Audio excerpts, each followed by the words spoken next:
Damos la bienvenida en el estudio de los desayunos de 24 horas a Diana Atamainte. Ella es la nueva presidenta del Consejo Nacional Electoral. Diana, buenos días, bienvenida a nuestro programa. Buenos días, muchísimas gracias. Bueno, empiezan con una sesión con problemas. Dos de los vocales abandonan la sesión porque no están de acuerdo con hacer la convocatoria el día de hoy, como se había anunciado, para las próximas elecciones seccionales. ¿Qué fue lo que pasó?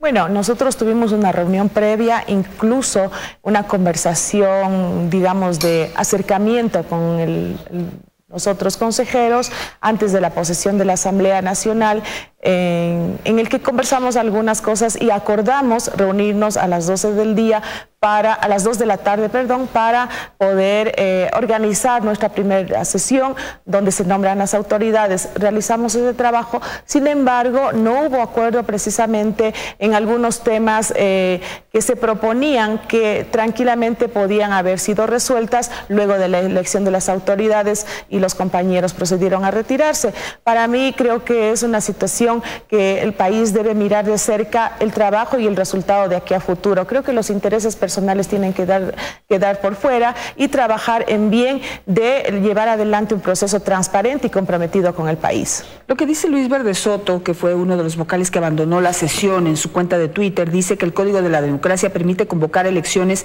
con 120 días de antelación, artículo 85. Dice, teníamos hasta el día de sábado para convocarlas. No entiendo por qué debíamos tomar decisiones atolondradas hoy sin conocimiento de causa, sin poder analizar información. Pedían analizar la información que deja el Consejo Nacional Electoral transitorio y lo que había quedado también del anterior, que entiendo que había algunas cosas que había que ver cómo estaban para poder ir al siguiente proceso electoral. No sé qué posición tienen los otros tres vocales sobre eso.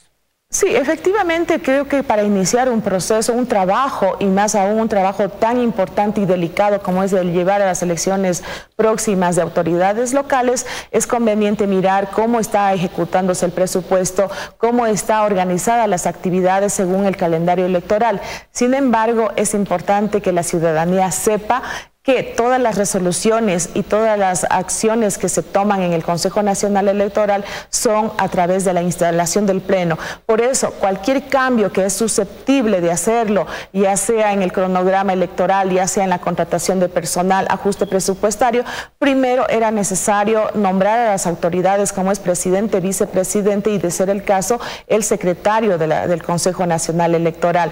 Además, nosotros no podíamos retrasar actividades que ya estaban planificadas y que por ley tocaba resolver de forma inmediata. Por ejemplo, hoy tenemos que dar respuesta a las impugnaciones de las candidaturas al Consejo de Participación Ciudadana y Control Social.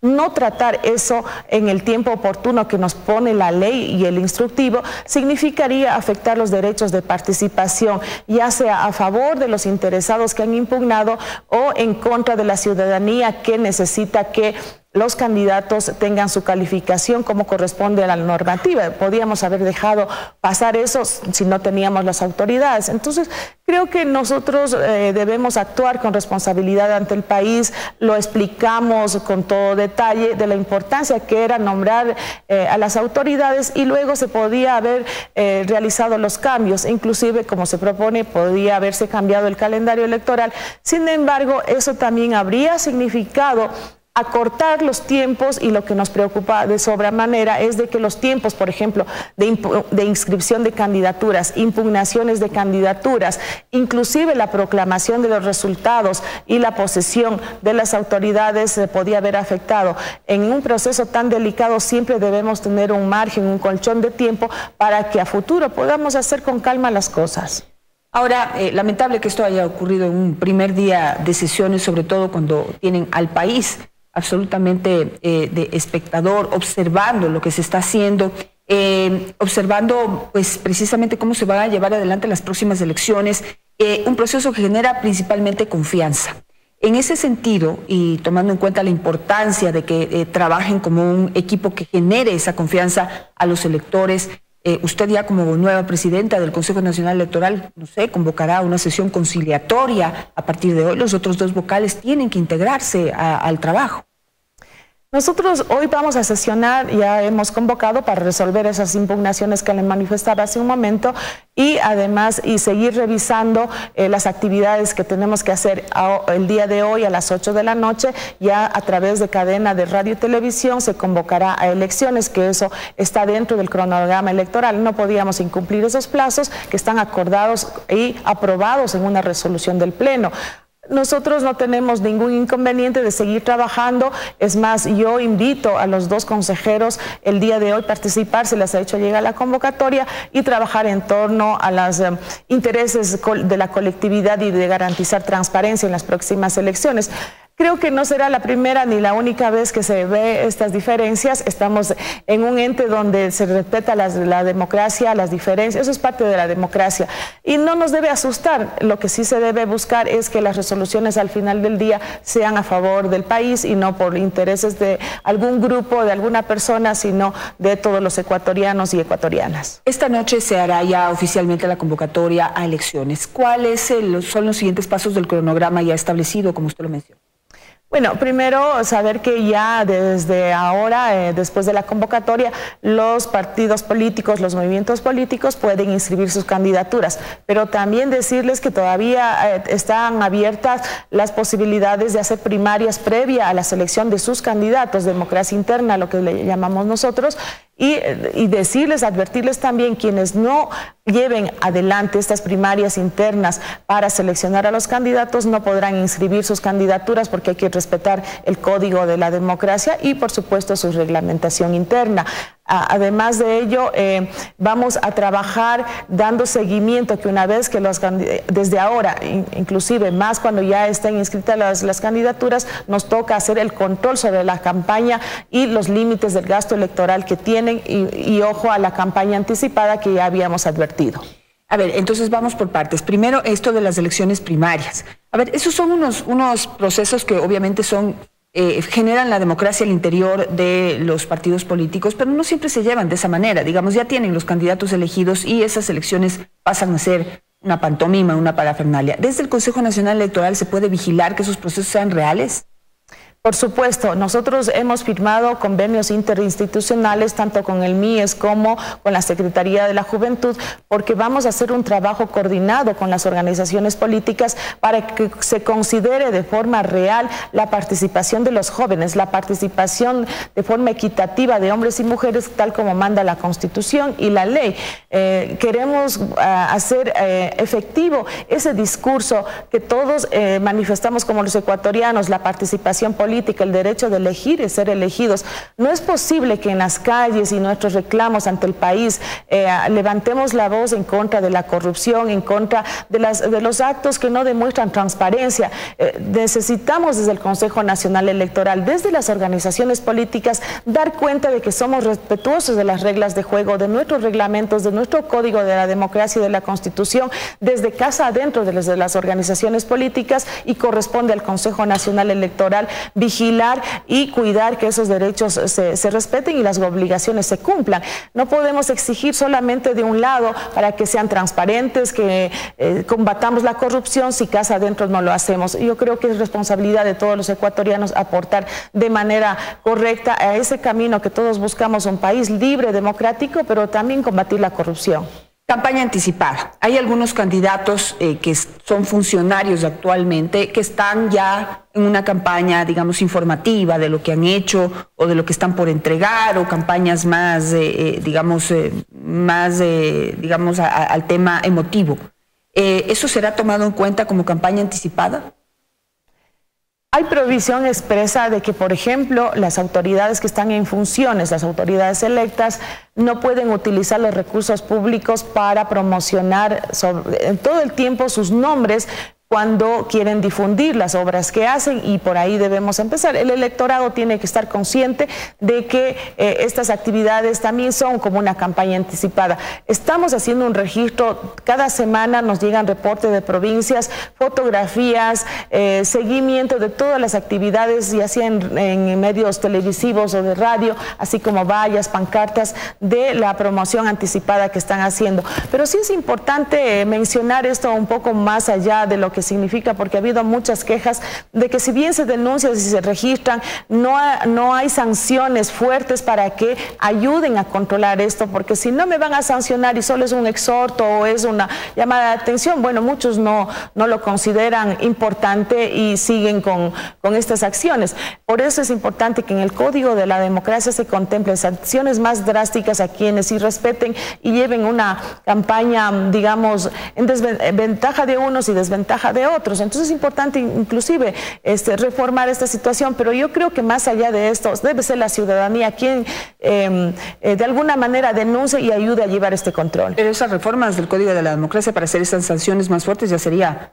en un futuro, ahorita ya no se puede cambiar nada. Así es, por eso una de las ejes de trabajo nuestro es mirar todas las reformas posibles, ya sea la normativa en reglamentación o el Código de la Democracia, para de esa manera ir fortaleciendo el ejercicio pleno de los derechos de los ciudadanos en cuestión electoral.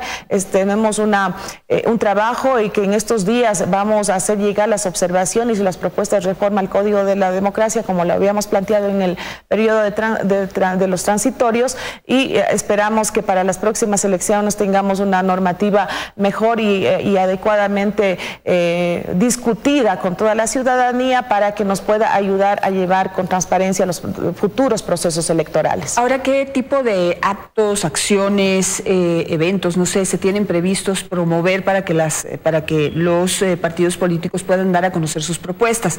Toda vez que siempre hay polémica por la propaganda electoral, que también tiene que ser regulada por el Consejo Nacional Electoral, pero pues en este intento de tratar de repartir el espacio en los medios de comunicación de manera equitativa, pues en horarios estelares aparecen 1, 2 veces, 3 veces cada uno, y de ahí tienen que aparecer en el resto de horarios. Eso finalmente también a la ciudadanía pues le perjudica, porque no le permite conocer a fondo cuáles son las propuestas de los candidatos en cada ciudad. ¿Cómo resolver esto? ¿Qué propuesta tienen como para no solamente ser democráticos hacia los que participan, sino promover que se pueda dar a conocer? No sé si no solo a través de la propaganda electoral. Son dos cosas importantes que tenemos que mirar de cerca. Primero, de que a todos nos gustaría tener presencia cuando somos candidatos, porque alguna vez lo fui, en medios de mayor alcance, de mayor difusión, de mayor rating, para poder llegar a la mayor cantidad de electores y así ganarnos el voto de confianza.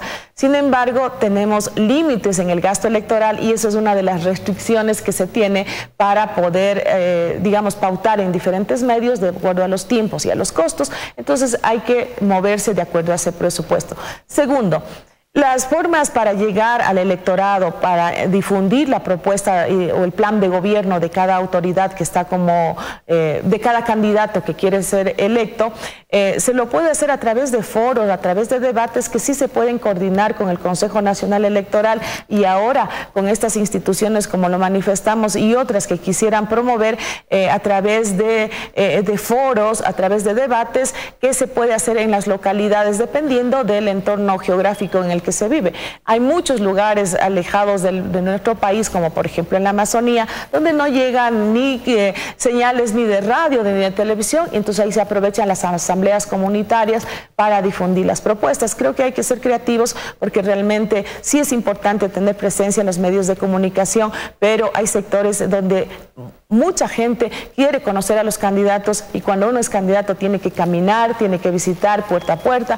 Bueno, las estrategias de campaña ya lo tienen que organizar, pero sobre todo para que esto sea llevado de forma coordinada con el Consejo Nacional Electoral, nosotros ya hemos empezado a trabajar con las organizaciones políticas en la capacitación, cómo deben llevar las primarias, en la capacitación de cómo elaborar sus planes de trabajo, cómo presentar sus requisitos para la inscripción de candidaturas, que muchas veces hay una falencia de eso y eso provoca demoras en las inscripciones al final del periodo y puede traer algún inconveniente, y nosotros lo que queremos es facilitar todo el proceso democrático en que nos encontramos realizando. Por último, ¿cuándo se va a definir si va a haber o no va a haber una o varias consultas populares? Se habla, por ejemplo, de proponer la eliminación del Consejo de Participación Ciudadana. Los Yas Unidos están pidiendo que se le consulte al pueblo si es que se puede explotar o no el Yasuní. Es decir, hay también una propuesta para hacer válida la consulta previa en algunos sectores donde se quiere hacer explotación minera. ¿Cuándo se define esto? No está definido todavía y no sé si va en los tiempos para poder también hacer la respectiva organización. Los tiempos todavía están a favor nuestro, los plazos que para las consultas populares que determina la ley, todavía hay tiempo. Sin embargo, nosotros debemos esperar cumplir con todos los procesos previos, que significa que los interesados, en este caso el Consejo de Participación Ciudadana y Control Social, remita las preguntas y sigue el proceso, y con un dictamen de la Corte Constitucional que todavía no está conformada, pueda decir, seguir el proceso para nosotros convocar a consulta y en este periodo electoral. Sí sería importante de que si estas consultas se van a llevar a cabo, sea con este proceso electoral, porque significa también recursos muy grandes llevar solamente de forma aislada una consulta popular, lo que por ejemplo una consulta popular está más o menos a unos 40 millones de dólares, que significaría hacerlo unos días después de haber llevado unas elecciones, cuando los costos se podrían abaratar. Pero en todo caso, más allá del presupuesto, es importante que si el país necesita ser consultado sobre temas tan importantes como cambiar las funciones o la conformación del Consejo de Participación Ciudadana, consultarle al país sobre la importancia de lo que significa explotar el Yasuní, el presupuesto tendrá que quedar de lado y los intereses del país y de la ciudadanía tienen que primar, y tendremos que cumplir con esa responsabilidad. Esperemos que todo se pueda organizar a tiempo para gastar lo menos posible. Gracias, Diana, también por estar esta mañana con nosotros. Quédese al regresar del corte una entrevista con el legendario Roger Waters, el cofundador de Pink Floyd. Con él hablamos de varias cosas. Estuvo aquí en el Ecuador visitando la zona afectada por la explotación de la Texaco Chevron, un caso que ha llegado a las cortes internacionales y que levanta pues el ánimo y la polémica en varias partes del mundo. Nos va a conocer su pensamiento. Le pregunté también, hubo ayer una polémica en redes sociales sobre el hecho de que él cobraría un 10% de lo que los indígenas cobren como indemnización en caso de que termine el caso Chevron a su favor. No se pierda lo que me contesta, porque me contesta esa pregunta y me la contesta frontalmente y diciendo la verdad. Y por último también nos da a conocer un hombre cuya posición es absolutamente en contra de los Estados Unidos. Lo explica por qué. Quiero que lo escuchen. Yo en parte estoy de acuerdo con él, en otras cosas tal vez se va por los extremos, pero fue muy agradable conversar con él y conocer su pensamiento, una persona tan conocida y tan exitosa y que está pues dando una gira ahora a nivel latinoamericano. Así que no se lo pierdan después de comerciales.